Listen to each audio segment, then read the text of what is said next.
नमस्कार,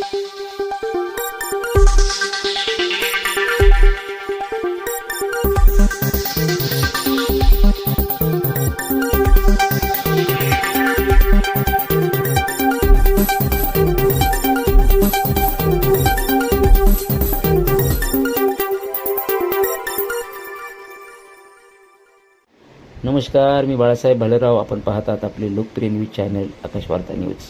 आज 23 मार्च 2025 रोजी युवा नेते सचिन भाऊ मिसाळ यांचा वाढदिवस साजरा करण्यात आला. निगडी येथील अपंग अंध शाळेमध्ये भाऊंनी त्या अपंग अनाथ विद्यार्थ्यांना खाऊ वाटप केला आणि अनेक भेटवस्तू त्यांना भेट देण्यात आल्या. त्यावेळी त्यांच्याबरोबर त्यांचा मित्रपरिवार, घरातील सर्व सदस्य, कार्यकर्ते हजर होते. त्या अनाथ मुलांनी भाऊंना खूप खूप शुभेच्छा दिल्या आणि भविष्यात त्यांनी चांगलं काम करावं अशा सदिच्छा व्यक्त केल्या.